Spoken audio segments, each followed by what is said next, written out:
श्री परमात्मने नमः। ओम वासुदेवाय नमः। ओम व्यासदेवाय नमः। ओम जगन्नाथदासाय नमः। हे माँ सरस्वती तमें कंठरे बस, माँ कंठरे बस। अति बड़ी जगन्नाथ दास रचित श्रीमद् भागवत महापुराण चतुर्थ स्कंधर आज आम नवम अध्याय श्रवण करवा। यही अध्याय उत्तानपाद पुत्र ध्रुव 5 वर्षर बालक भगवान को पाइबापी कठोर तपस्या करथिले एवं भगवान नारायण तांको कठोर तपस्यार संतुष्ट होई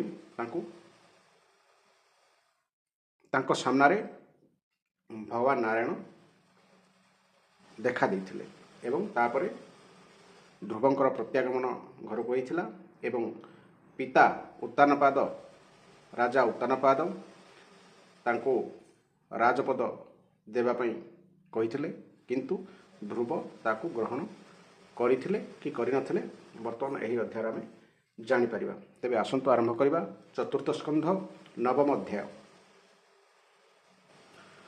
हरि को तोषी बर पाई पितृराज्यरे राजा होई ध्रुव पाइला ध्रुव पद नवम अध्याय संवाद। मैत्रेय उवाच से देव गण हरिपादे नमिच लीले निज पदे अर्थात निज लोक अर्थात स्वर्ग को देवं को तोषी तहु हरि करुण पृष्ठे विजय करी भृत्य को देखिबार आसे मिलिले मधुबन देशे ध्रुव संपूर्ण जोग बले देखिला हृदय कमले बिजुली प्राय परकाशी अंतर हेले ऋषिकेशी भितरे देखी न देखिला बाहरे दृष्टि प्रभासिला ध्यान मंगल रूप देखी पिछाड़ी न पारई आखि देखी स भ्रमे राजबोला साष्टांग विधि रे नमिला अत्यंत तृषित नयन लावण्या मृत कलापान मुखे की कर इचुंबन भुजे की कला आलिंगन कृष्ण दर्शन मात्रे तार हृदय प्रकाशे ज्ञान सार वर्णने अद्भुत विषय जीव परमर निर्णय श्रीकृष्ण तार शिरे नेई त्रिवेदमय शंख छुई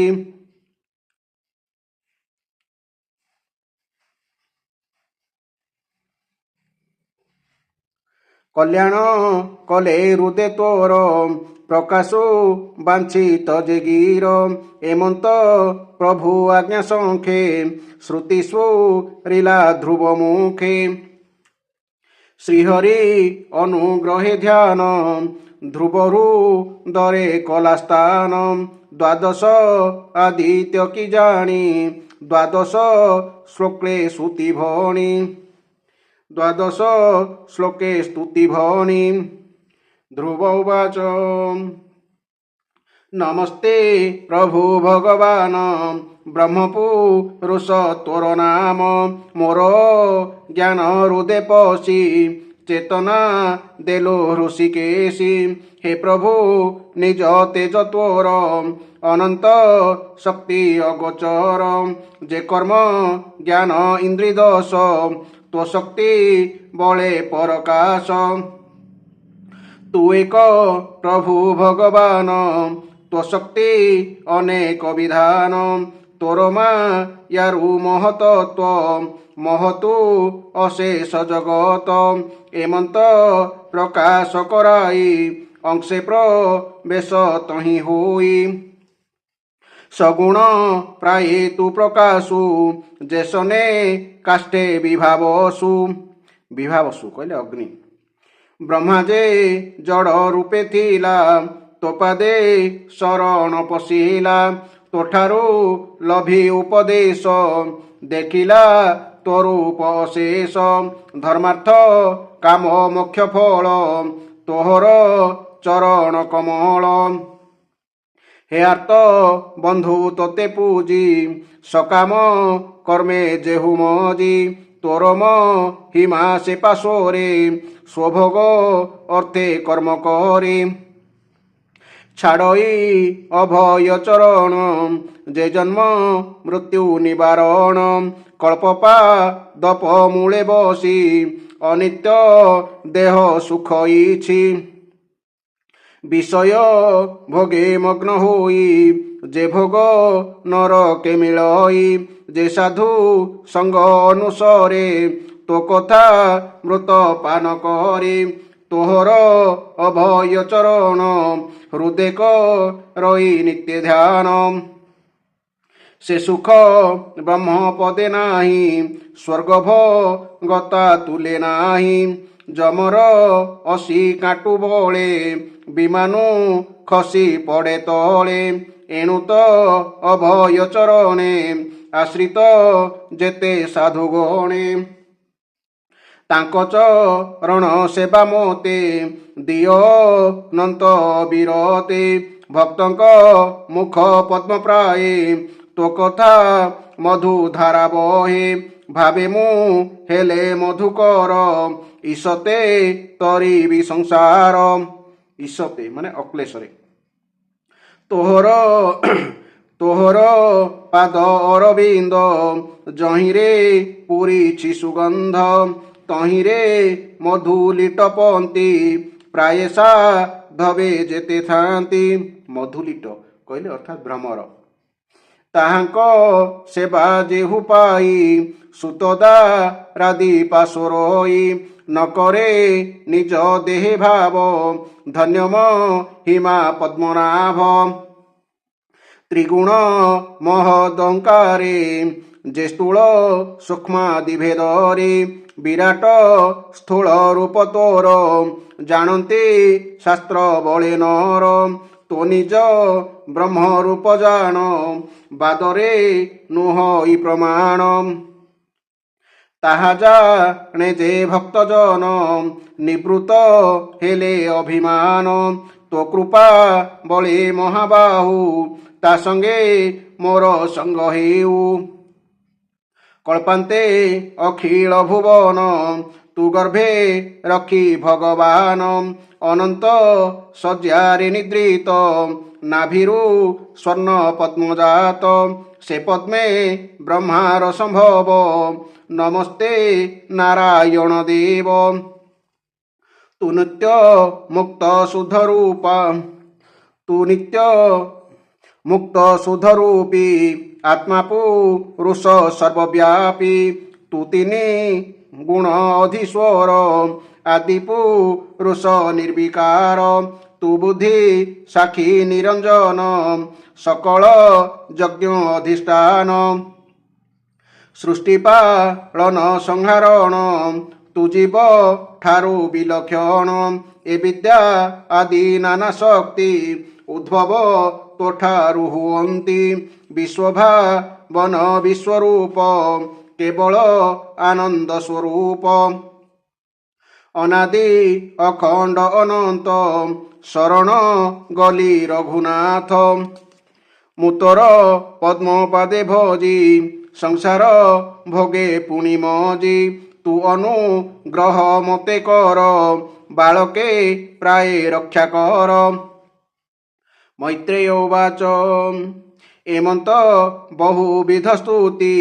ସଂକଳ୍ପେୟ ଚିତ୍ତେ ଧ୍ରୁବ ଚିନ୍ତି, ନିବିଡ଼ ଭକ୍ତି ଭାବେ ପୁଣି।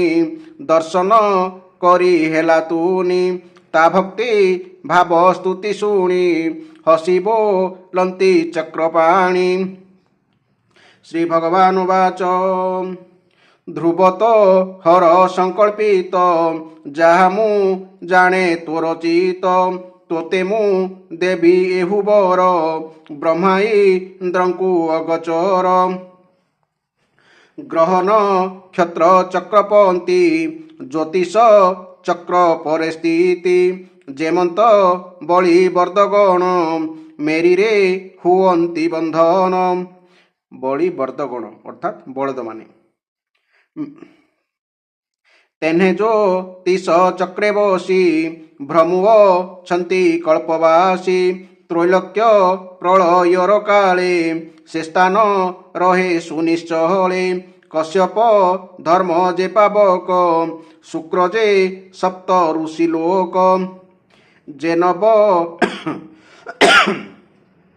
যে নব গ্রহ তারাগণ ভ্রমন্তি করি প্রদক্ষিণ সে ধ্রুব লোক দিলি তোতে তহি তু বসিবু নিশ্চিন্তে জরাম রণ তৃষাକ୍ଷୁধা তহিরে নাহি ভববাধা তোতাত যেবে জীব বনে বসিবু নৃপতি আসনে তোহর পরম আয়ুষ 36 বরষ নিরোগ দেহে ভোগ পুঞ্জি সতেজে রিপু বলগঞ্জি উত্তম তোর সান ভ্রাত উত্তম তোর সান ভ্রাত বনেহু ইব প্রাণে হত মৃগয়া অর্থে ঘোর বনে মিলিব কুবের ভুবনে গুহ্যক গণ সঙ্গে মিলি যুদ্ধে হারিব মহাবলী। গুহ্যক অর্থাৎ কুবেরଙ୍କ ଧନ ଭଣ୍ଡାର ରକ୍ଷକ। ତହିଁ ହୋ ଇବ ପ୍ରାଣେ ହତ ତା ଶୁଣି ତାର ନିଜ ମାତ ସେ ପୁତ୍ର ସ୍ୱକର ବିକଳେ ବନେ ମରିବ ଦାବା ନହଳେ ତୁ ମତେ ଯଜ୍ଞେ କରି ପୂଜା ଦେବଙ୍କୁ ଦେଇ ବଳି ଭୋଜା। ବଳି ଭୋଜା ବଳି ଭୋଜା ଅର୍ଥାତ୍ ପୂଜା ଉପହାର ନୈବେଦ୍ୟ। ବିପ୍ରଙ୍କୁ କରି ତୋଷ ମନ ଦେଇ ଦକ୍ଷିଣା ଧନର୍ଣ୍ଣ ବିପ୍ରଙ୍କ କଲ୍ୟାଣର ଫଳେ ମତେ ସ୍ମରିବୁ ଅନ୍ତକାଳେ ମୋହର ଧ୍ୟାନେ ସ୍ୱର୍ଗ ପତେ ଗମିବୁ ଜନନୀ ସହିତେ ସପ୍ତରୁ ସିଂହ ଊର୍ଦ୍ଧ୍ୱ ପଥେ ଜନନୀ ସଙ୍ଗେ ଦିବ୍ୟ ରଥେ ବସିବୁ ଶିଶୁ ମାର ପୁଛେ উত্তর দিকে তু প্রত্যক্ষে। শিশু মার পুছে অর্থাৎ শিশু মার পুঞ্জକୁ ধ্রুবপুঞ্ଜ অথবা ছোট সপ্তর্ষি মণ্ডଳ ମଧ୍ୟ କୁହାଯାଏ। ଏହା ଉତ୍ତର ଆକାଶରେ ଏବଂ ସପ୍ତର୍ଷି ମଣ୍ଡଳର ବିପରୀତ କ୍ରମରେ ଅବସ୍ଥିତ। ଏହାର ପୁଚ୍ଛ ତାରା ହିଁ ଧ୍ରୁବ ତାରା ଅଟେ ବା ଯାହାକୁ ଆମେ ଲାଞ୍ଜ ତାରା କହୁ। ଏହି ମଣ୍ଡଳରେ ଧ୍ରୁବ ସହିତ ପିତା ଉତ୍ତାନପାଦ ମାତା ସୁନୀତି ଓ ସୁରୁଚି ଶ୍ୱଶୁର ଶିଶୁମାର ପ୍ରଭୃତି ଅବସ୍ଥିତ। ଆମେ ଯେଉଁ ସପ୍ତର୍ଷି ମଣ୍ଡଳ କଥା ଉତ୍ତର ଦିଗରେ ଦେଖୁଛୁ ତାହା ହେଲା ସେଇ ଧ୍ରୁବଙ୍କର ସ୍ଥାନ ବା ଧ୍ରୁବଙ୍କ ପରିବାରର ସ୍ଥାନ। ମୈତ୍ରେୟ ଉବାଚ ଏମନ୍ତ କହି ଭଗବାନ ବନେହୁ ଇଲେ ଅନ୍ତର୍ଧ୍ୟାନ ବିଷ୍ଣୁନ ଦେଖି ବୃନ୍ଦାବନେ ଧ୍ରୁବ ଚିନ୍ତଇ ମନେ ମନେ তপে তো শিলি চক্রধর দেখো ভাগ্য কর্ম মোর জননী সপত্নীর বলে মোক্ষ ন মাগি বিষ্ণু তুলে লভিলি ধ্রুব অধিকার ধিকয়ে জীবন মোহর এমন্ত মনে বিচারিলা তক্ষণে নিজ পুরে গলা। বিদুর উবাচ হে হরি পরম দুর্লভ লভিন পারে ব্রহ্মা শিব সে হরি তহু বর পাই ঘোরমা ইয়ারে মন মোহি আত্মার গতি ন মাগিলা মতে তো সন্দেহ লাগিলা। মৈত্রেয় উবাচ মাতৃষ পত্নী বাক্য স্বরে মর্ম ভেদিলা তা হৃদরে মুক্তি ন ইচ্ছি বিষ্ণু পাশে পছেতা পিলা দুঃখ ত্রাসে। ধ্রুব উবাচ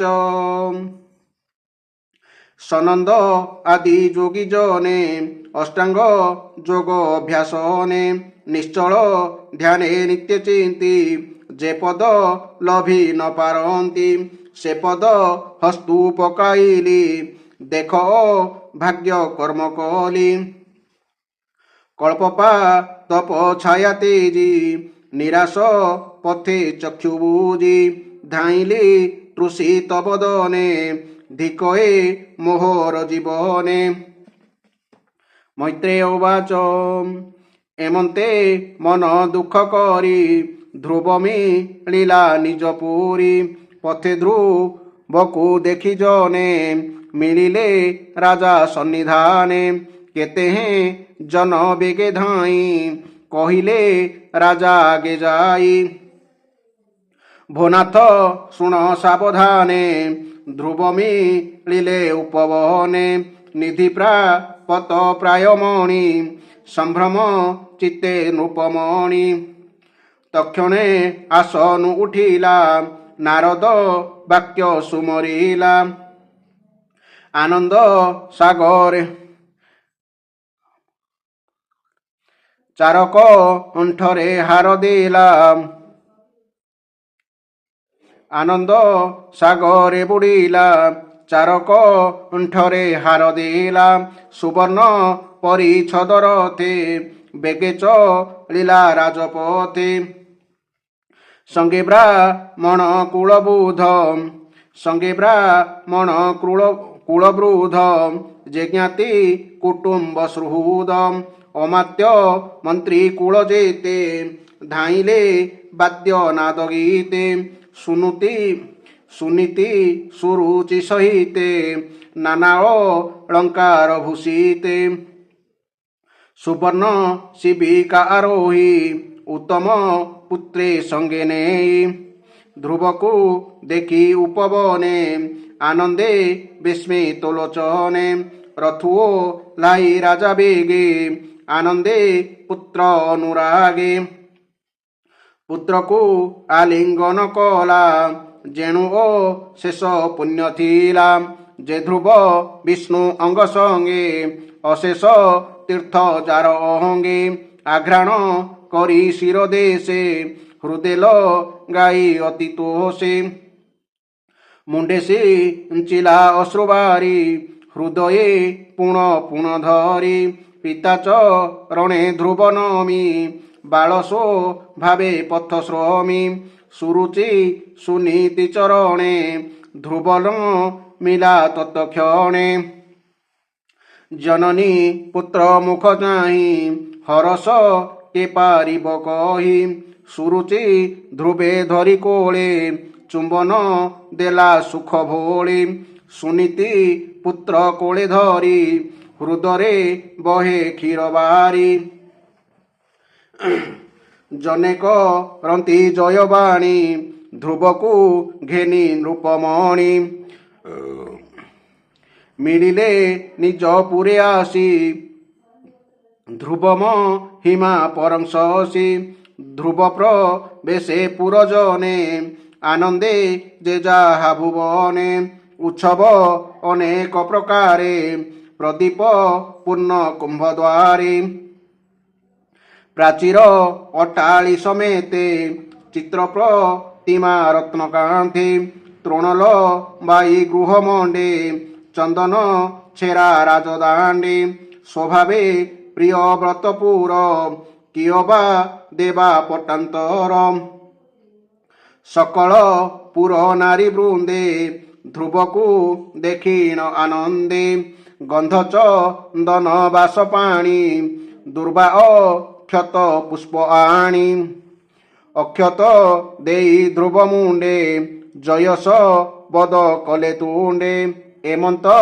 মঙ্গল উৎসব সকল জনপ্রিয় ভাব ধ্রুব প্রবেশ নিজ পুরে কামিনী গণে পূজা কলে পুরে প্রবেশ রাজসূত দেখি কলে কৃতকৃত্য শঙ্খ দুধুবি গীত স্বরে মঙ্গল নাদ দিগপুরী যে ধ্রুব হরি অঙ্গ সঙ্গে অশেষ লক্ষ্মী সোহে অঙ্গে উতান পাদ ধ্রুব দেখি সফল কলা চর্ম আখি ଧ୍ରୁବ ଶରୀର ତେଜ ଚାହିଁ ବାନ୍ଧବ ସୁହୃଦବସାୟୀ ସର୍ବସ୍ୱୀକାରେ ଜନ ପ୍ରଜା ରାଜେ ପୁତ୍ରକୁ କଲା ରାଜା ସ୍ୱଭାବେ ବିଷ୍ଣୁ ତେଜ ବଳ ଭାବେ ନ ମନ୍ତି ଦିଗପାଳ ଏ ଭୂମି ତଳେ ଯେତେ ରାଜା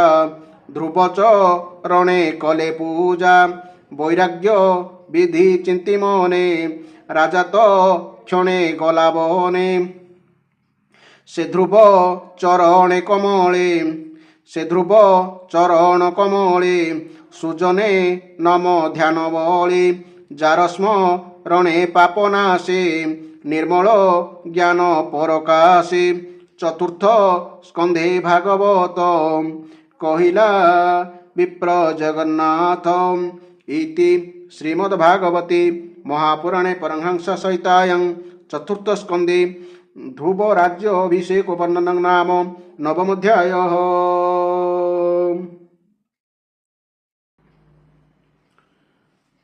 ବର୍ତ୍ତମାନ ଏହି ଅଧ୍ୟାୟର ଆମେ ବ୍ୟାଖ୍ୟା ଶୁଣିବା। ପିତା ବା ରାଜା ଉତ୍ତାନପାଦ ଟିକେ କୋଳରେ ବସିବାକୁ ଦେଲେ ନାହିଁ ପୁଅ, କିନ୍ତୁ ଫଳସ୍ୱରୂପ ତାଙ୍କୁ ରାଜ୍ୟ ଦେବାକୁ ପଡ଼ିଲା। ପୁଣି ସ୍ୱହସ୍ତରେ ନିଜ ଖୁସିରେ ସେହି ପୁଅକୁ ପୃଥିବୀର ଦାୟିତ୍ୱ ବା ଶାସନଭାର ସେହି ପୁଅକୁ ଦେବାକୁ ପଡ଼ିଲା। ଏବଂ ଆମକୁ ଯେଉଁ ସପ୍ତର୍ଷି ମଣ୍ଡଳ କଥା କୁହାଯାଉଛି ବା ଧ୍ରୁବ କଥା କୁହାଯାଉଛି, ତାଙ୍କର ସ୍ଥାନ ଉତ୍ତର ଦିଗରେ କାହିଁକି ଭଗବାନ ସ୍ଥାନ ଦେଲେ ଏବଂ ଲାଞ୍ଜତାଳା ବିଷୟରେ କ'ଣ କହିଛି, ଏହି ଅଧ୍ୟାୟରୁ ଆମେ ଭଲ ଭାବରେ ଜାଣିପାରିବା। ଶାସ୍ତ୍ର ଆଉ ବୈଜ୍ଞାନିକ ପାଠ ବା ଇତିହାସ ଭୂଗୋଳ ବିଷୟରେ ଯେଉଁ ଆମକୁ ପଢ଼ାଗଲା, କେବଳ ସପ୍ତର୍ଷି ମଣ୍ଡଳ ଗୋଟିଏ ନକ୍ଷତ୍ର ହିସାବରେ ଆମେ ପାଠ ପଢ଼ିଲୁ, କିନ୍ତୁ ଶାସ୍ତ୍ରରେ ଯେ ସେଇ 5 ବର୍ଷର ଧ୍ରୁବ ଯିଏକି ଲାଞ୍ଜତାରା, ଯାହାକୁ ଆମେ ଉତ୍ତର ଦିଗରେ ଦେଖୁ, ସେଇ କଥା ଏଠାରେ ବର୍ଣ୍ଣନା କରାଯାଇଛି। ବର ପ୍ରାପ୍ତି ପରେ ଧ୍ରୁବଙ୍କର ଗୃହକୁ ପ୍ରତ୍ୟାଗମନ କଥା ଏଠି ଆମେ ବର୍ତ୍ତମାନ ଆଲୋଚନାରେ ବିଭିନ୍ନ କଥା ଶୁଣିପାରିବା। ମୁନିବର ମୈତ୍ରେୟ କହିଲେ, ହେ ବିଦୁର, ଭଗବାନ ଏପରି ଆଶ୍ୱାସନା ଦେବାରୁ ଦେବତାମାନଙ୍କର ଭୟ ଦୂର ହୋଇଗଲା। ତେଣୁ ସେମାନେ ପ୍ରଭୁଙ୍କୁ ପ୍ରଣାମ କରି ସ୍ୱର୍ଗଲୋକକୁ ଫେରିଗଲେ।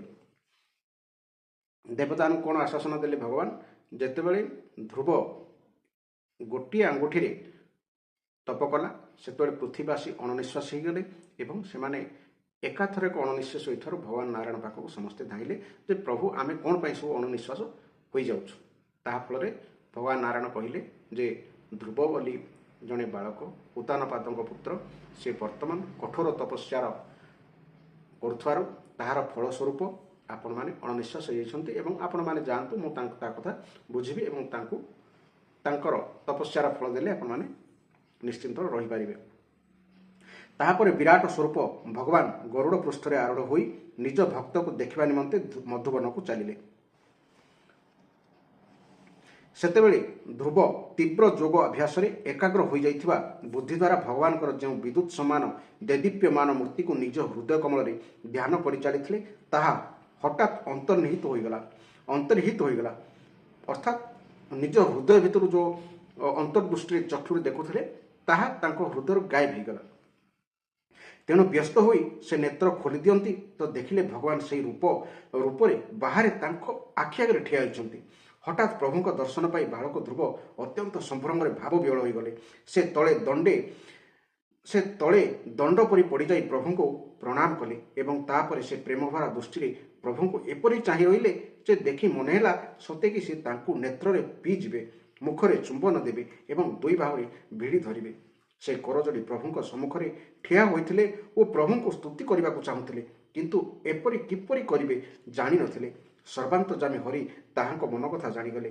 ସେ ନିଜର ବେଦମୟ ଶଙ୍ଖଟି ନେଇ ଧ୍ରୁବଙ୍କ ଗାଲରେ ଛୁଆଇ ଦେଲେ। ଧ୍ରୁବକୁ ତ ଭବିଷ୍ୟତର ଅବିଚଳ ପଦ ମିଳିବାର ଥାଏ। ବର୍ତ୍ତମାନ ଭଗବାନଙ୍କ ଶଙ୍ଖର ସ୍ପର୍ଶ ପାଇବା ମାତ୍ରେ ତାଙ୍କୁ ବେଦମୟୀ ଦିବ୍ୟବାଣୀ ପ୍ରାପ୍ତ ହୋଇଗଲା ଏବଂ ସେ ଜୀବ ତଥା ବ୍ରହ୍ମଙ୍କ ସ୍ୱରୂପ ବିଷୟରେ ଅବଗତ ହୋଇଗଲେ। ଏଥର ସେ ଅତ୍ୟନ୍ତ ଭକ୍ତି ଭାବରେ ଧୈର୍ଯ୍ୟପୂର୍ବକ ବିଶ୍ୱବିଖ୍ୟାତ କୀର୍ତ୍ତିମାନ ଶ୍ରୀହରିଙ୍କ ସ୍ତୁତି ଆରମ୍ଭ କରିଦେଲେ। ଧ୍ରୁବ ସ୍ତୁତି ଆରମ୍ଭ କଲେ। ପ୍ରଭୁ, ଆପଣ ହେଉଛନ୍ତି ସର୍ବଶକ୍ତି ସମ୍ପନ୍ନ। ଆପଣ ହିଁ ମୋର ଅନ୍ତଃକରଣରେ ପ୍ରବେଶ କରି ମୋର ଏହି ସୁପ୍ତ ହୋଇଯାଇଥିବା ବାଣୀକୁ ନିଜ ତେଜରେ ଜାଗ୍ରତ ବା ସଜୀବ କରନ୍ତି ତଥା ହାତ, ପାଦ, କାନ, ଚର୍ମ ଆଦି ଅନ୍ୟାନ୍ୟ ଇନ୍ଦ୍ରିୟ ବା ପ୍ରାଣମାନଙ୍କୁ ମଧ୍ୟ ଚୈତନ୍ୟ ପ୍ରଦାନ କରନ୍ତି। ସମସ୍ତଙ୍କ ଅନ୍ତରରେ ବିରାଜମାନ ଆପଣଙ୍କୁ ମୁଁ ପ୍ରଣାମ କରୁଛି। ଭଗବାନ, ଆପଣ ହେଉଛନ୍ତି ଏକ, କିନ୍ତୁ ନିଜର ଅନ୍ୟାନ୍ୟ ତ୍ରିଗୁଣମୟୀ ମାୟା ଶକ୍ତି ଦ୍ୱାରା ମହୋଦ ଆଦି ସମସ୍ତ ପରିଦୃଶ୍ୟମାନ ଜଗତ ରଚନା କରି ଆପଣ ସେଥିରେ ଅନ୍ତର୍ଯାମୀ ରୂପେ ପ୍ରବେଶ କରନ୍ତି। ପୁଣି ତାହାର ଇନ୍ଦ୍ରିୟ ଆଦି ଅସତ୍ ଗୁଣମାନଙ୍କରେ ସେମାନଙ୍କର ଅଧିଷ୍ଠାତୃ ଦେବତାମାନଙ୍କ ରୂପରେ ରହିଯାଇ ବିଭିନ୍ନ ଆକୃତିର କାଠରେ ପ୍ରକଟ ହୋଇ ଅଗ୍ନି ଯେପରି ନିଜର ଉପାଧି ଅନୁସାରେ ଭିନ୍ନ ଭିନ୍ନ ରୂପରେ ପ୍ରକାଶିତ ହୁଏ, ଆପଣ ସେହିପରି ଅନେକ ରୂପରେ ପ୍ରତିଭାସିତ ହୁଅନ୍ତି। ହେ ନାଥ, ସୃଷ୍ଟିର ଆରମ୍ଭରେ ବ୍ରହ୍ମା ମଧ୍ୟ ଆପଣଙ୍କ ଶରଣ ନେଇ ଆପଣଙ୍କ ପ୍ରଦତ୍ତ ଜ୍ଞାନ ବଳରେ ଗଭୀର ନିଦ୍ରାରୁ ଉଠିଥିବା ପୁରୁଷ ପରି ଏହି ଜଗତକୁ ଦର୍ଶନ କରିଥିଲେ। ହେ ଦୀନବନ୍ଧୁ, ଯେଉଁଠି ମୁକ୍ତ ପୁରୁଷମାନେ ମଧ୍ୟ ଆପଣଙ୍କ ଚରଣ କମଳରେ ଆଶ୍ରୟ ନିଅନ୍ତି, ସେଠାରେ କୌଣସି କୃତଜ୍ଞ ପୁରୁଷ ବା କିପରି ଆପଣଙ୍କୁ ଭୁଲି ଯାଇପାରିବ? ପ୍ରଭୁ, ଏହି ସମତୁଲ୍ୟ ଶରୀର ଦ୍ୱାରା ଭୋଗ କରାଯାଉଥିବା ଇନ୍ଦ୍ରିୟ ଓ ବିଷୟମାନଙ୍କ ସମ୍ପର୍କରୁ ଜାତ ସୁଖ ତ ମନୁଷ୍ୟକୁ ନରକରେ ମଧ୍ୟ ମିଳିପାରିବ। ଯେଉଁମାନେ ଏହି ବିଷୟ ସୁଖ ପ୍ରତି ଲାଳାୟିତ ହୁଅନ୍ତି ଏବଂ ଯେଉଁମାନେ ଜନ୍ମ ମରଣରୁ ଉଦ୍ଧାର କରିଦେଉଥିବା କଳ୍ପତରୁ ସ୍ୱରୂପ ଆପଣଙ୍କୁ ଭଗବତ ପ୍ରାପ୍ତି ଛଡ଼ା ଅନ୍ୟ କୌଣସି ଉଦ୍ଦେଶ୍ୟ ନେଇ ଉପାସନା କରନ୍ତି, ଆପଣଙ୍କ ମାୟା ସେମାନଙ୍କ ବୁଦ୍ଧିକୁ ନିଶ୍ଚିତ ରୂପେ ଠକି ଦେଇଥାଏ। ହେ ନାଥ, ଆପଣଙ୍କ ଚରଣ କମଳକୁ ଧ୍ୟାନ କଲେ ଏବଂ ଆପଣଙ୍କ ଭକ୍ତମାନଙ୍କର ପବିତ୍ର ଚରିତ୍ର ଶ୍ରବଣ କଲେ ଯେଉଁ ଆନନ୍ଦ ମିଳେ, ତାହା ତ ନିଜ ଆନନ୍ଦ ସ୍ୱରୂପ ବ୍ରହ୍ମରେ ମଧ୍ୟ ମିଳିପାରେ ନାହିଁ। ଏପରି ସ୍ଥଳେ ଯେଉଁ ସ୍ୱର୍ଗୀୟ ବିମାନ କାଳରୂପୀ ତରବାରୀରେ ଖଣ୍ଡ ବିଖଣ୍ଡିତ ହୋଇଯାଏ, ସେଥିରୁ ବା ଅନିତ୍ୟ ପଦରୁ ଖସି ପଡ଼ୁଥିବା ଦେବତାମାନଙ୍କୁ ବା ସେହି ସୁଖ କିପରି ମିଳିବ? ହେ ଅନନ୍ତ ପରମାତ୍ମନ, ଯେଉଁ ଭକ୍ତମାନଙ୍କର ଆପଣଙ୍କଠାରେ ଅବିଚ୍ଛିନ୍ନ ଭକ୍ତ ଭାବ ରହିଛି, ମୋତେ ଆପଣଙ୍କର ସେହି ବିଶୁଦ୍ଧ ହୃଦୟ ମହାତ୍ମା ଭକ୍ତମାନଙ୍କର ସଙ୍ଗ ପ୍ରଦାନ କରନ୍ତୁ। ସେମାନଙ୍କ ସଙ୍ଗରେ ରହି ଆପଣଙ୍କ ଗୁଣ ଓ ଲୀଳା ସମ୍ବନ୍ଧୀୟ କଥା ସୁଦ୍ଧା ପାନ କରି କରି ମୁଁ ଉନ୍ମତ୍ତ ହୋଇଯିବି ଏବଂ ଏହି ଦୁଃଖପୂର୍ଣ୍ଣ ଭୟଙ୍କର ସଂସାର ସାଗରରେ ଆରପାରିରେ ସହଜରେ ପହଞ୍ଚିଯିବି। ହେ କମଳନାଥ ପ୍ରଭୁ, ଯେ ଆପଣଙ୍କ ଚରଣ କମଳରେ ସୁଗନ୍ଧରେ ପ୍ରଲୁବ୍ଧ ହୋଇଯାଇଥିବା ମହାନୁଭବ ଭକ୍ତମାନଙ୍କର ସଙ୍ଗ ଲାଭ କରି ସେ ତାର ଅତ୍ୟନ୍ତ ପ୍ରିୟ ଶରୀର ଓ ତତ୍ସମ୍ପର୍କୀୟ ପୁତ୍ର, ମିତ୍ର, ଗୃହ, ସ୍ତ୍ରୀ ଆଦିକୁ ସ୍ମରଣ ବି କରେ ନାହିଁ। ହେ ଅଜନ୍ମା ପରମେଶ୍ୱର, ମୁଁ ତ ପଶୁ, ପକ୍ଷୀ, ସରୀସୃପ, ବୃକ୍ଷ, ପର୍ବତ, ଦେବତା, ଦୈତ୍ୟ, ମନୁଷ୍ୟ ଆଦିରେ ପରିପୂର୍ଣ୍ଣ ତଥା ମହଦ ଆଦି ଅନେକ କାରଣରେ ସମ୍ପାଦିତ ଆପଣଙ୍କର ଏହି କାର୍ଯ୍ୟ କାରଣ ରୂପୀ ବିଶ୍ୱରୂପକୁ ହିଁ ଜାଣେ। ଏହାର ଉର୍ଦ୍ଧ୍ୱରେ ଆପଣଙ୍କର ଯେଉଁ ପରମ ସ୍ୱରୂପ ରହିଛି, ଯାହାକୁ କି ବାଣୀ ପ୍ରକାଶ କରିପାରେ ନାହିଁ, ଯେଉଁ ନିର୍ଗୁଣ ନିରାକାର ପରବ୍ରହ୍ମ ସ୍ୱରୂପ ବିଷୟରେ ମୁଁ କିଛି ବି ଜାଣି ନାହିଁ। ଭଗବାନ, କଳ୍ପ ଶେଷରେ ଯେଉଁ ପରମ ପୁରୁଷ ଏହି ସମସ୍ତ ବିଶ୍ୱକୁ ନିଜ ଉଦରରେ ଲୀନ କରିଦେଇ ଶେଷଦେବଙ୍କ ସହିତ ତାଙ୍କରି କୋଳରେ ଯୋଗନିଦ୍ରାରେ ଶୟନ କରନ୍ତି ତଥା ଯାହାଙ୍କ ନାଭି ସମୁଦ୍ରରୁ ଉତ୍ପନ୍ନ ହୋଇଥିବା ସର୍ବଲୋକମୟ ସୁବର୍ଣ୍ଣ ବର୍ଣ୍ଣ କମଳରୁ ପରମ ତେଜମୟ ବ୍ରହ୍ମା ଉତ୍ପନ୍ନ ହୁଅନ୍ତି, ଆପଣ ହିଁ ହେଉଛନ୍ତି ସେହି ଭଗବାନ। ଆପଣଙ୍କୁ ମୁଁ ପ୍ରଣାମ କରୁଛି। ପ୍ରଭୁ, ନିଜର ଅଖଣ୍ଡ ଚିନ୍ମୟ ଦୃଷ୍ଟି ଦ୍ୱାରା ଆପଣ ବୁଦ୍ଧିର ସକଳ ଅବସ୍ଥାକୁ ଦେଖନ୍ତି ତଥା ଆପଣ ହେଉଛନ୍ତି ନିତ୍ୟ ମୁକ୍ତ ଶୁଦ୍ଧ ସତ୍ୱମୟ ସର୍ବଜ୍ଞ ପରମାତ୍ମା ସ୍ୱରୂପ ନିର୍ବିକାର ଆଦି ପୁରୁଷ, ଷଡ଼ୈଶ୍ଚର୍ଯ୍ୟ ସମ୍ପନ୍ନ ଏବଂ ତିନି ଗୁଣର ଅଧୀଶ୍ୱର। ଆପଣ ଜୀବଠାରୁ ସର୍ବଥା ଭିନ୍ନ ତଥା ସଂସାରକୁ ଧରି ରଖିବା ନିମନ୍ତେ ଯଜ୍ଞାଧିଷ୍ଠାତା ବିଶ୍ୱ ରୂପରେ ବିରାଜମାନ। ବିଦ୍ୟା, ଅବିଦ୍ୟା ଆଦି ବିଭିନ୍ନ ପରସ୍ପର ବିରୋଧୀ ଶକ୍ତି ଧାରାବାହିକ ଭାବରେ ନିରନ୍ତର ଆପଣଙ୍କ ଠାରୁ ଉତ୍ପନ୍ନ ହୁଅନ୍ତି। ଆପଣ ହେଉଛନ୍ତି ଜଗତର କାରଣ, ଅଖଣ୍ଡ, ଅନାଦି, ଅନନ୍ତ ଓ ଆନନ୍ଦମୟ ନିର୍ବିକାର ବ୍ରହ୍ମସ୍ୱରୂପ। ମୁଁ ଆପଣଙ୍କର ଶରଣ ନେଉଛି। ଭଗବାନ, ଆପଣ ହେଉଛନ୍ତି ପରମାନନ୍ଦ ମୂର୍ତ୍ତି। ଏହା ବୁଝିପାରି ଯେଉଁମାନେ ନିଷ୍କାମ ଭାବରେ ନିରନ୍ତର ଆପଣଙ୍କୁ ଭଜନ୍ତି, ସେମାନଙ୍କ ନିମନ୍ତେ ରାଜ୍ୟ ଆଦି ଭୋଗ ଅପେକ୍ଷା ଆପଣଙ୍କ ଚରଣକମଳ ପ୍ରାପ୍ତି ହିଁ ହେଉଛି ଭଜନର ପ୍ରକୃତ ଫଳ। ବାସ୍ତବରେ ଏହା ହିଁ ସତ୍ୟ। ତଥାପି ହେ ସ୍ୱାମୀ, ଗାଈ ଯେପରି ତାର କଅଁଳା ବାଛୁରୀକୁ ଦୁଧ ପିଆଏ ଏବଂ ବାଘ ପ୍ରଭୃତି ହିଂସ୍ର ଜନ୍ତୁଙ୍କ ମୁହଁରୁ ତାକୁ ରକ୍ଷା କରେ, ଆପଣ ମଧ୍ୟ ସେହିପରି ଭକ୍ତଙ୍କୁ କୃପା କରିବା ନିମନ୍ତେ ନିରନ୍ତର ସଜାଗ ରହୁଥିବାରୁ ମୋ ପରି ସକାମ ଜୀବମାନଙ୍କର କାମନା ମଧ୍ୟ ପୂର୍ଣ୍ଣ କରି ସେମାନଙ୍କୁ ସଂସାର ଭୟରୁ ରକ୍ଷା କରନ୍ତି। ମୁନିବାର ମୈତ୍ରେୟ କହିଲେ, ହେ ବିଦୁର, ଶୁଭ ସଂକଳ୍ପଧାରୀ ମତିମାନ ଧ୍ରୁବ ଏପରି ସ୍ତୁତି କରିବାରୁ ତାଙ୍କୁ ପ୍ରଶଂସା କରି ଭକ୍ତ ବତ୍ସଳ ଭଗବାନ କହିଲେ, ହେ ଉତ୍ତମ ବ୍ରତଧାରୀ ରାଜକୁମାର, ମୁଁ ତୁମ ହୃଦୟର ଇଚ୍ଛା ଜାଣେ। ତୁମେ ଯେଉଁ ପଦ ପାଇବାକୁ ଇଚ୍ଛା କରିଛ, ତାହା ପାଇବା ଅତ୍ୟନ୍ତ କଠିନ ହୋଇଥିଲେ ମଧ୍ୟ ମୁଁ ତୁମକୁ ତାହା ପ୍ରଦାନ କରୁଛି। ତୁମର ମଙ୍ଗଳ ହେଉ। हे भद्र, ଯେଉଁ ତେଜମୟ ଅବିନାଶୀ ଲୋକକୁ ଆଜି ପର୍ଯ୍ୟନ୍ତ କେହି ବି ପାଇନାହାନ୍ତି, ଯାହାର ଚତୁର୍ଦିଗରେ ଗ୍ରହ ନକ୍ଷତ୍ର ତାରାଗଣ ରୂପୀ ଜ୍ୟୋତିଷ ଚକ୍ର ମେରି ଖୁଣ୍ଟରେ ଯୋଚାଯାଇଥିବା ବଳଦମାନଙ୍କ ବେଙ୍ଗଳା ବୁଲିବା ପରି ଘୁରି ବୁଲନ୍ତି, କଳ୍ପ ପର୍ଯ୍ୟନ୍ତ ରହୁଥିବା ଅନ୍ୟ ଲୋକ ସବୁ ନାଶ ହୋଇଗଲେ ମଧ୍ୟ ଯାହା ସ୍ଥିର ହୋଇ ରହେ, ତଥା ତାରାଗଣଙ୍କ ସହିତ ଧର୍ମ, ଅଗ୍ନି, କଶ୍ୟପ ଓ ଶୁକ୍ର ଆଦି ନକ୍ଷତ୍ର ଏବଂ ସପ୍ତର୍ଷି ମଣ୍ଡଳ ଯାହାକୁ ପ୍ରଦକ୍ଷିଣ କରନ୍ତି, ମୁଁ ତୁମକୁ ସେହି ଧ୍ରୁବଲୋକ ପ୍ରଦାନ କରୁଛି। ଏଠାରେ ମର୍ତ୍ତ୍ୟଲୋକରେ ମଧ୍ୟ ତୁମର ପିତା ତୁମକୁ ରାଜସିଂହାସନ ପ୍ରଦାନ କରି ବନକୁ ଚାଲିଯିବା ପରେ ତୁମେ 36,000 ବର୍ଷ ପର୍ଯ୍ୟନ୍ତ ଧର୍ମପୂର୍ବକ ପୃଥିବୀ ପାଳନ କରିବ। ତୁମ ଇନ୍ଦ୍ରିୟମାନଙ୍କର ଶକ୍ତି ଅକ୍ଷୁର୍ଣ୍ଣ ରହିବ। କିଛି କାଳ ପରେ ତୁମେ ସାବତ ଭାଇ ଉତ୍ତମ ଶିକାର କରିବାକୁ ଯାଇ ପ୍ରାଣ ହରାଇବ। ତାର ମା ସୁରୁଚି ପୁତ୍ର ପ୍ରେମରେ ପାଗଳି ହୋଇ ତାକୁ ଖୋଜି ଖୋଜି ବଣରେ ପଶିଯିବେ ଏବଂ ବଣ ନିଆଁରେ ପଶି ତାଙ୍କର ପ୍ରାଣ ଚାଲିଯିବ। ଯଜ୍ଞ ହେଉଛି ମୋର ପ୍ରିୟ ମୂର୍ତ୍ତି, ତେଣୁ ତୁମେ ଭଲ ଭାବେ ଦକ୍ଷିଣା ଦେଇ ଯଜ୍ଞ କରି ମୋତେ ପୂଜା କରିବ ତଥା ଏହି ପୃଥିବୀରେ ଉତ୍ତମ ଭୋଗ ଉପଭୋଗ କରି ଶେଷରେ ମୋତେ ସ୍ମରଣ କରିବ। ତା ଫଳରେ ତୁମେ ଶେଷରେ ସମସ୍ତ ଲୋକର ବନ୍ଦନୀୟ ଏବଂ ସପ୍ତର୍ଷିମାନଙ୍କ ଲୋକର ମଧ୍ୟ ଊର୍ଦ୍ଧ୍ୱରେ ଥିବା ମୋର ସେହି ଧାମକୁ ଯିବ, ଯେଉଁଠି ପହଞ୍ଚିଗଲେ ଆଉ ସଂସାରକୁ ଫେରି ଆସିବାକୁ ପଡ଼େ ନାହିଁ। ମୁନିବର ମୈତ୍ରେୟ କହିଲେ, ବାଳକ ଧ୍ରୁବଙ୍କ ଦ୍ୱାରା ଏହିପରି ଭାବରେ ପୂଜିତ ହୋଇ ଏବଂ ତାଙ୍କୁ ନିଜର ପଦ ପ୍ରଦାନ କରି ଧ୍ରୁବ ଚାହୁଁ ଚାହୁଁ ଭଗବାନ ଗରୁଡ଼ଧ୍ୱଜ ସ୍ୱଧାମକୁ ଚାଲିଗଲେ। ପ୍ରଭୁଙ୍କ ଚରଣ ସେବା କରି ସଂକଳ୍ପିତ ବସ୍ତୁ ପାଇଯିବାରୁ ଧ୍ରୁବ ଯଦିବା ସଂକଳ୍ପରୁ ନିବୃତ୍ତ ହୋଇଗଲେ, ତଥାପି ତାଙ୍କର ଚିତ୍ତ ବିଶେଷ ପ୍ରସନ୍ନ ହେଲା ନାହିଁ। ଯାହାଇ ସେ ସେଠାରୁ ନିଜ ନଗର ଅଭିମୁଖେ ବାହାରି ପଡ଼ିଲେ। ବିଦୁର ପଚାରିଲେ, ବ୍ରହ୍ମନ୍, ମାୟାପତି ଶ୍ରୀହରିଙ୍କର ପରମ ପଦ ତ ଅତ୍ୟନ୍ତ ଦୁର୍ଲଭ ଏବଂ ପ୍ରଭୁଙ୍କ ଚରଣ କମଳକୁ ଉପାସନା କଲେ ହିଁ ତାହା ମିଳିଥାଏ। ଧ୍ରୁବ ମଧ୍ୟ ଅତ୍ୟନ୍ତ ବିବେକମାନ ଥିଲେ, ମାତ୍ର ଗୋଟିଏ ଜନ୍ମ ଭିତରେ ପରମପଦ ପାଇଯାଇ ମଧ୍ୟ ସେ କାହିଁକି ନିଜକୁ ଅକୃତାର୍ଥ ମନେ କଲେ? ସେ କାହିଁକି ବିଶେଷ ପ୍ରସନ୍ନ ହେଲେ ନାହିଁ? ମୁନିବାର ମୈତ୍ରେୟ କହିଲେ, ଧ୍ରୁବଙ୍କର ହୃଦୟ ତାଙ୍କ ସାବତ ମାଙ୍କ ବାକ୍ୟ ବାଣର ବିଦ୍ଧ ହୋଇଯାଇଥିଲା। ଏପରିକି ବର ମାଗିବା ବେଳେ ମଧ୍ୟ ତାଙ୍କର ତାହା ମନେ ପଡ଼ିଗଲା। ତେଣୁ ସେ ମୁକ୍ତିଦାତା ଶ୍ରୀହରିଙ୍କୁ ମୁକ୍ତି ମାଗିନଥିଲେ, ମାତ୍ର ବର୍ତ୍ତମାନ ଭଗବାନଙ୍କୁ ଦର୍ଶନ କରି ତାହାଙ୍କର ସେହି ଦୁଃଖ ବା ମନୋମାଳିନ୍ୟ ଦୂର ହୋଇଯିବାରୁ ସେ ନିଜ ଭୁଲ ପାଇଁ ପଶ୍ଚାତାପ କଲେ।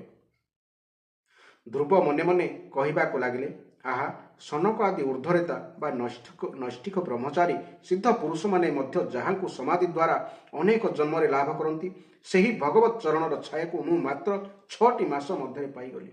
କିନ୍ତୁ ମୋ ଚିତ୍ତରେ ଅନ୍ୟ ବାସନା ରହିଥିବାରୁ ମୁଁ ପୁଣି ଥରେ ତାଙ୍କଠାରୁ ଦୂରେଇ ଗଲି। ହାୟ, ମୋ ପରି ମନ୍ଦ ଭାଗ୍ୟର ମୂର୍ଖତା! ଦେଖତ, ସଂସାର ବନ୍ଧନକୁ କାଟି ଦେଉଥିବା ପ୍ରଭୁଙ୍କର ପାଦପଦ୍ମ ପାଖରେ ପହଞ୍ଚି ମଧ୍ୟ ମୁଁ ତାଙ୍କୁ ନାଶବାନ ବସ୍ତୁ ହିଁ ମାଗିଲି। ସ୍ୱର୍ଗ ଭୋଗ କରିବା ପରେ ଦେବତାମାନଙ୍କୁ ପୁଣି ତଳକୁ ଖସିବାକୁ ପଡ଼େ। ତେଣୁ ମୋର ଭଗବତ ପ୍ରାପ୍ତି ରୂପ ଉଚ୍ଚ ସ୍ଥିତିକୁ ସହି ନ ପାରି ସେମାନେ ମୋ ବୁଦ୍ଧିକୁ ନଷ୍ଟ କରିଦେଲେ। ସେଇଥିପାଇଁ ତ ନାରଦଙ୍କର ଯଥାର୍ଥ କଥା ମଧ୍ୟ ମୁଁ ଦୁଷ୍ଟ ସ୍ୱୀକାର କଲି ନାହିଁ।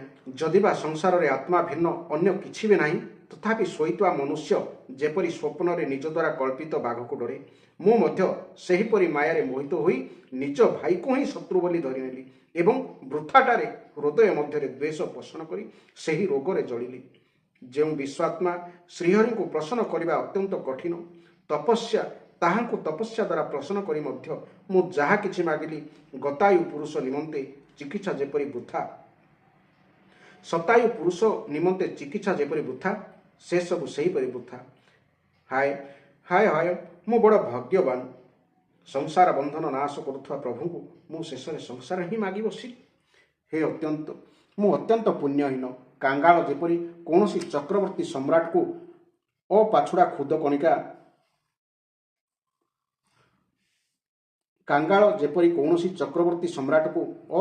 ଖୁଦ କଣିକା କେଇ ମୁଠା ମାଗେ, ମୁଁ ସେହିପରି ଆନନ୍ଦ ପ୍ରଦାନକାରୀ ଶ୍ରୀହରିଙ୍କୁ ମୂର୍ଖତା ବଶତଃ ବୃଥା ଅଭିମାନ ବଢ଼ାଉଥିବା ଉଚ୍ଚ ପଦ ହିଁ ମାଗିଲି।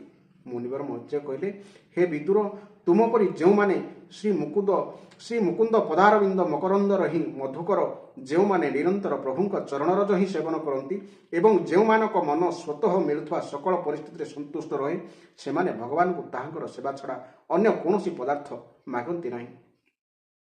ଏପଟେ ରାଜା ଉତ୍ତାନପାଦ ଯେତେବେଳେ ଶୁଣିବାକୁ ପାଇଲେ ଯେ ତାହାଙ୍କ ପୁତ୍ର ଧ୍ରୁବ ନଗରକୁ ଫେରିଆସୁଛି, ସେତେବେଳେ ଜଣେ ଯମଲୋକରୁ ଫେରି ଆସିଲା ବୋଲି ଶୁଣିଲେ ଯେପରି କେହି ତାହା ବିଶ୍ୱାସ କରନ୍ତି ନାହିଁ, ସେ ସେହିପରି ତାହା ବିଶ୍ୱାସ କରିପାରିଲେ ନାହିଁ। ସେ ଭାବିଲେ, ମୋ ପରି ଅଭାଗାର ଏତେ ବଡ଼ ଭାଗ୍ୟ କିପରି ହେବ? କିନ୍ତୁ ତାଙ୍କର ଦେବର୍ଷି ନାରଦଙ୍କ କଥା ମନେ ପଡ଼ିଗଲା। ତେଣୁ ପୁଅ ଫେରି ଆସୁଥିବା କଥାରେ ତାଙ୍କର ବିଶ୍ୱାସ ଆସିଗଲା। ସେ ଆନନ୍ଦରେ ଆବେଗରେ ଅଧୀର ହୋଇ ଉଠିଲେ। ସେ ଅତ୍ୟନ୍ତ ପ୍ରସନ୍ନ ହୋଇ ଉକ୍ତ ସମାଚାର ଆଣିଥିବା ଲୋକଟିକୁ ଗୋଟିଏ ବହୁମୂଲ୍ୟ ହାର ପୁରସ୍କାର ଦେଲେ। ରାଜା ଉତ୍ତନପାଦ ପୁତ୍ରର ମୁହଁ ଦେଖିବାକୁ ଉତ୍ସୁକ ହୋଇ ବହୁ ବ୍ରାହ୍ମଣ, କୁଳବଦ୍ଧ ବ୍ୟକ୍ତି, ମନ୍ତ୍ରୀ ଓ ବନ୍ଧୁଜନଙ୍କୁ ସାଥିରେ ଧରି ଉତ୍ତମ ଘୋଡ଼ା ଯୋଚା ଯାଇଥିବା ଗୋଟିଏ ସୁବର୍ଣ୍ଣ ମଣ୍ଡିତ ରଥରେ ବସି ଅବିଳମ୍ବେ ନଗରରୁ ବାହାରି ପଡ଼ିଲେ। ତାହାଙ୍କ ଆଗେ ଆଗେ ବେଦଧ୍ୱନି ହେଉଥାଏ ଏବଂ ଶଙ୍ଖ, ଦୁନ୍ଦୁଭି, ମହୁରୀ ଆଦି ମାଙ୍ଗଳିକ ବାଦ୍ୟ ବାଜୁଥାଏ। ତାଙ୍କର ଦୁଇ ରାଣୀ ସୁନୀତି ଓ ସୁରୁଚି ମଧ୍ୟ ସ୍ୱର୍ଣ୍ଣମୟ ଆଭୂଷଣରେ ବିଭୂଷିତା ହୋଇ ରାଜକୁମାର ଉତ୍ତମଙ୍କ ସହିତ ପାଲିଙ୍କିରେ ବସି ଯାଉଥାନ୍ତି। ଧ୍ରୁବ ଆସି ନଗରର ଉପବନରେ ପହଞ୍ଚୁ ପହଞ୍ଚୁ ମହାରାଜ ଉତ୍ତାନପାଦ ରଥରୁ ଓହ୍ଲାଇ ପଡ଼ିଲେ। ପୁଅକୁ ଦେଖିବା ନିମନ୍ତେ ବହୁ ଦିନର ଉତ୍କଣ୍ଠିତ ହୋଇ ରହିଥିବାରୁ ସେ ଶୀଘ୍ର ଶୀଘ୍ର ଆଗକୁ ମାଡ଼ିଯାଇ ପ୍ରେମାତିଶଯ୍ୟରେ ବିହ୍ୱଳ ହୋଇ ଧ୍ରୁବଙ୍କୁ ଦୁଇ ହାତରେ କୁଣ୍ଢେଇ ପକାଇଲେ। ସେତେବେଳକୁ ସେ ଆଉ ସେହି ଆଗରେ ଧ୍ରୁବ ହୋଇ ରହିନଥିଲେ। ପ୍ରଭୁଙ୍କର ପରମ ପୁନିତ ପାଦ ପଦ୍ମର ସ୍ପର୍ଶ ପାଇ ତାହାଙ୍କର ସମସ୍ତ ପାପ ବନ୍ଧନ ତୁଟି ଯାଇଥିଲା। ରାଜା ଉତ୍ତାନପାଦଙ୍କର ଏକ ବିରାଟ କାମନା ପୂର୍ଣ୍ଣ ହୋଇଗଲା। ସେ ବାରମ୍ବାର ପୁତ୍ରର ମାଆକୁ ଶୁଙ୍ଘି ଶୁଙ୍ଘି ଆନନ୍ଦ ଓ ସ୍ନେହ ହେତୁ ଆଖିରୁ ଝରି ପଡ଼ୁଥିବା ଶୀତଳ ଅଶ୍ରୁରେ ପୁଅକୁ ଗାଧୋଇ ଦେଲେ। ତାପରେ ସଜ୍ଜନମାନଙ୍କ ମଧ୍ୟରେ ଅଗ୍ରଗଣ୍ୟ ଧ୍ରୁବ ପିତାଙ୍କ ଚରଣରେ ପ୍ରଣାମ କଲେ ଏବଂ ପିତାଙ୍କର ଆଶୀର୍ବାଦ ପାଇ କୁଶଳ ପ୍ରଶ୍ନ ଆଦିରେ ସମ୍ମାନିତ ହୋଇ ଦୁଇ ମାତାଙ୍କୁ ପ୍ରଣାମ କଲେ ଏବଂ ସାବତ ମା ସୁରୁଚି ତାଙ୍କ ଚରଣରେ ପ୍ରଣାମ କରୁଥିବା ବାଳକ ଧ୍ରୁବଙ୍କୁ ଉଠାଇ ହୃଦୟରେ ଲଗାଇଲେ ଏବଂ ଅଶ୍ରୁ ଗଦଗଦ କଣ୍ଠରେ ଚିରଞ୍ଜୀବୀ ହୁଅ ବୋଲି ଆଶୀର୍ବାଦ ଦେଲେ। ଜଳ ଯେପରି ସ୍ୱାଭାବିକ ରୂପେ ତଳ ଆଡ଼କୁ ବୋହି ଚାଲେ, ସମସ୍ତଙ୍କ ପ୍ରତି ମୈତ୍ରୀ ଆଦି ସଦ୍ଗୁଣ ହେତୁ ଯାହାଙ୍କ ଉପରେ ଭଗବାନ ପ୍ରସନ୍ନ ହୋଇଯାଆନ୍ତି, ତାଙ୍କ ପାଖରେ ସମସ୍ତେ ସେହିପରି ନମ୍ର ହୋଇଯାଆନ୍ତି। ଏପଟେ ଉତ୍ତମ ଓ ଧ୍ରୁବ ଉଭୟେ ପ୍ରେମ ବିହ୍ୱଳ ହୋଇ ପରସ୍ପର କୋଳାକୋଳି ହେଲେ। ଜଣେ ଅନ୍ୟ ଜଣଙ୍କର ଅଙ୍ଗସ୍ପର୍ଶ ପାଇବାରୁ ଉଭୟଙ୍କ ଶରୀର ରୋମାଞ୍ଚିତ ହୋଇଗଲା ଏବଂ ଉଭୟଙ୍କ ନୟନରୁ ଲୁହ ଝରିଲା। ଧ୍ରୁବଙ୍କ ମାତା ସୁନୀତି ନିଜର ପ୍ରାଣଧିକ ପ୍ରିୟ ପୁତ୍ରକୁ ଆଲିଙ୍ଗନ କରି ସକଳ ସନ୍ତାପ ଭୁଲିଗଲେ। ପୁତ୍ରର ସୁକୁମାର ଅଙ୍ଗସ୍ପର୍ଶ ପାଇ ତାଙ୍କୁ ବଡ଼ ଆନନ୍ଦ ଲାଗିଲା। ହେ ବୀରବର ବିଦୁର, ବୀରମାତା ସୁନୀତିଙ୍କର ସ୍ତନ ତାଙ୍କ ନେତ୍ରରୁ ଝରି ପଡ଼ୁଥିବା ମଙ୍ଗଳମୟ ଆନନ୍ଦ ଆଶ୍ରୁରେ ଭିଜିଗଲା ଏବଂ ସେଥିରୁ ବାରମ୍ବାର ଦୁଗ୍ଧ ସ୍ରବି ଆସିଲା। ସେତେବେଳେ ପୁରବାସୀ ଲୋକେ ତାଙ୍କର ପ୍ରଶଂସା କରି କହିଲେ, ମହାରାଣୀ, ଆପଣଙ୍କ ପୁତ୍ର ବହୁ ଦିନ ହେଲା ହଜି ଯାଇଥିଲେ। ସୌଭାଗ୍ୟବଶତଃ ସେ ଆଜି ଫେରିଆସି ଆମ ସମସ୍ତଙ୍କର ଦୁଃଖ ଦୂର କରିଦେଲେ। ସେ ସବୁରି ଦୁଃଖ ଦୂର କରିବା ସଙ୍ଗେ ସଙ୍ଗେ ବହୁକାଳ ପର୍ଯ୍ୟନ୍ତ ଭୂମଣ୍ଡଳକୁ ରକ୍ଷା କରିବେ। ସେ ନିଶ୍ଚିତ ରୂପେ ଶରଣାଗତମାନଙ୍କର ଭୟଭଞ୍ଜନ ଶ୍ରୀହରିଙ୍କୁ ଉପାସନା କରିଛନ୍ତି। ପ୍ରଭୁଙ୍କୁ ନିରନ୍ତର ଧ୍ୟାନ କରୁଥିବା ଧୀର ପୁରୁଷ ଦୁର୍ଜୟ ମୃତ୍ୟୁକୁ ବି ଜୟ କରିପାରନ୍ତି। ହେ ବିଦୁର, ଧ୍ରୁବଙ୍କ ପ୍ରତି ସମସ୍ତେ ଏପରି ସ୍ନେହ ପ୍ରେମ ପ୍ରକାଶ କରିଚାଲିଥାନ୍ତି। ଇତିମଧ୍ୟରେ ଭାଇ ଉତ୍ତମ ସହିତ ତାଙ୍କୁ ଗୋଟିଏ ହସ୍ତିନୀ ଉପରେ ବସାଇ ରାଜା ଉତ୍ତାନପାଦ ବଡ଼ ଆନନ୍ଦରେ ରାଜଧାନୀରେ ପ୍ରବେଶ କଲେ। ସମସ୍ତେ ତାହାଙ୍କର ଭାଗ୍ୟକୁ ଧନ୍ୟ ଧନ୍ୟ କହିବାକୁ ଲାଗିଲେ। ନଗରରେ ବିଭିନ୍ନ ସ୍ଥାନରେ ମଗର ଆକୃତିର ତୋରଣ ନିର୍ମାଣ କରାଯାଇଥିଲା ତଥା ଫୁଲ ଫଳ ଲାଗିଥିବା କଦଳୀ ଗଛମାନ ପୋତା ଯାଇଥିଲା। ସ୍ଥାନେ ସ୍ଥାନେ ଗୁଆ ଗଛମାନ ମଧ୍ୟ ପୋତାଯାଇ ପଥ ସଜାଯାଇଥିଲା। ସମସ୍ତଙ୍କ ଘରର ଦ୍ୱାର ପାଖରେ ଆମ୍ବଡାଳ, ବସ୍ତ୍ର ତଥା ଫୁଲମାଳ, ମୋତିମାଳରେ ସହିତ ପୂର୍ଣ୍ଣକୁମ୍ଭ ଏବଂ ଦିବ୍ୟ ରଖାଯାଇଥିଲା। ନଗରର ବିଭିନ୍ନ ଫାଟକ, ପାଚିରି ଓ ସୌଧ ସୁବର୍ଣ୍ଣ ସାମଗ୍ରୀରେ ସୁଶୋଭିତ ଓ ସଜ୍ଜିତ ହୋଇଥିଲା। ସୌଧମାନଙ୍କରେ ଶିଖର ବିମାନ ପରି ଚମକୁଥିଲା। ନଗରର ଛକ ସ୍ଥାନ, ବିଭିନ୍ନ ଗଳି, ଅଟ୍ଟାଳିକା, ରାଜପଥ ଓ ଜନପଥ ସବୁ ପରିଷ୍କାର ପରିଚ୍ଛନ୍ନ କରାଯାଇ ସେସବୁରେ ଘୋଟା ଚନ୍ଦନ ସିଞ୍ଚା ଯାଇଥିଲା ଏବଂ ବିଭିନ୍ନ ସ୍ଥାନରେ ଖଇ, ଧାନ, ଫୁଲ, ଫଳ, ଯଅ ଏବଂ ଅନ୍ୟାନ୍ୟ ମାଙ୍ଗଳିକ ଉପହାର ସାମଗ୍ରୀ ସଜାଯାଇଥିଲା। ଧ୍ରୁବ ରାଜମାର୍ଗରେ ଯାଉଥାନ୍ତି। ତାଙ୍କୁ ଦେଖିବାକୁ ବିଭିନ୍ନ ସ୍ଥାନରେ ସୁଶୀଳା ସୁନ୍ଦରୀମାନେ ରୁଣ୍ଡ ହୋଇଥାନ୍ତି। ସେମାନେ ଧ୍ରୁବଙ୍କୁ ବାତ୍ସଲ୍ୟ ଭାବରେ ଶୁଭ ଆଶୀର୍ବାଦ ଦେଇ ତାଙ୍କ ଉପରେ ଧଳା ସୋରିଷ, ଅକ୍ଷତ, ଦହି, ଜଳ, ଦୁବ, ଫୁଳ ଓ ଫଳପୁଷ୍ଟି କରୁଥାନ୍ତି। ଏପରି ଭାବରେ ସେମାନଙ୍କର ମନୋହର ଗୀତ ଶୁଣି ଶୁଣି ଧ୍ରୁବ ଯାଇ ନିଜ ପିତାଙ୍କ ଭବନରେ ପ୍ରବେଶ କଲେ। ସେହି ସୁନ୍ଦର ରାଜଭବନଟି ମହାମୂଲ୍ୟ ମଣିମାନଙ୍କରେ ସୁସଜ୍ଜିତ ହୋଇଥାଏ। ପିତାଙ୍କଠାରୁ ଆଦର ସ୍ନେହ ପାଇ ଓ ସୁଖ ଭୋଗ କରି ଧ୍ରୁବ ସେହି ଭବନରେ ସ୍ୱର୍ଗର ଦେବତାଙ୍କ ପରି ଆନନ୍ଦରେ ରହିଲେ। ସେହି ଭବନରେ ହାତୀଦାନ୍ତର ପଲଙ୍କରେ ଦୁଗ୍ଧ ଫେନ ନିଭ ଶୁଭ୍ର କୋମଳ ଶଯ୍ୟା ପଡ଼ିଥାଏ। ସୁନା ଜରିରେ ବିଭିନ୍ନ ଚିତ୍ର ରଚାଯାଇଥିବା ପରଦା ଝୁଲୁଥାଏ ଏବଂ ବହୁମୂଲ୍ୟ ଆସନ ଓ ଅନେକ ପ୍ରକାର ସୁନାର ବସ୍ତୁ ରଖାଯାଇଥାଏ। ଭବନର ସ୍ଫଟିକ ଓ ମରକତ ମଣିର କାନ୍ଥମାନଙ୍କରେ ଯେଉଁ ରତ୍ନ ନିମିତ୍ତ ସଖୀମାନେ ଖଞ୍ଜା ହୋଇଥିଲେ, ସେମାନଙ୍କ ମଥାରେ ରଖାଯାଇଥିବା ମଣିମୟ ପ୍ରଦୀପମାଳା ଭବନଟିକୁ ଆଲୋକିତ କରିଦେଉଥାଏ। ସେହି ଭବନର ଚତୁର୍ଦିଗରେ ବିଭିନ୍ନ ଜାତିର ଦିବ୍ୟ ବୃକ୍ଷମାନଙ୍କରେ ସୁଶୋଭିତ ଉଦ୍ୟାନ ଥାଏ। ସେଥିରେ ମଧୁର ଗାନ କରୁଥିବା ପକ୍ଷୀ ଯୁଗଳମାନେ କଳରବ କରୁଥାନ୍ତି ଏବଂ ପ୍ରମତ୍ତ ଭ୍ରମରମାନେ ଗୁଞ୍ଜନ କରୁଥାନ୍ତି। ସେହି ଉଦ୍ୟାନରେ ବୈଦୁର୍ଯ୍ୟମଣିର ପାହାଚମାନଙ୍କରେ ସୁଶୋଭିତ ପୁଷ୍କରଣୀମାନ ଥାଏ। ସେସବୁରେ ଲାଲ, ନୀଳ ଓ ଧଳା ରଙ୍ଗର ପଦ୍ମ ଫୁଟିଥାଏ ଏବଂ ହଂସ, କାରଣ୍ଡବ, ଚକ୍ରବାକ ଓ ସାରସ ଆଦି ପକ୍ଷୀ କ୍ରୀଡ଼ା କରୁଥାନ୍ତି। ରାଜର୍ଷି ଉତ୍ତାନପାଦ ନିଜ ପୁତ୍ରର ଅତି ଅଦ୍ଭୁତ ପ୍ରଭାବ ବିଷୟରେ ଦେବର୍ଷି ନାରଦଙ୍କ ଠାରୁ ପୂର୍ବରୁ ଶୁଣିଥିଲେ। ବର୍ତ୍ତମାନ ସେ ତାହା ପ୍ରତ୍ୟକ୍ଷ ଦେଖି ଆଶ୍ଚର୍ଯ୍ୟାନ୍ୱିତ ହୋଇଗଲେ।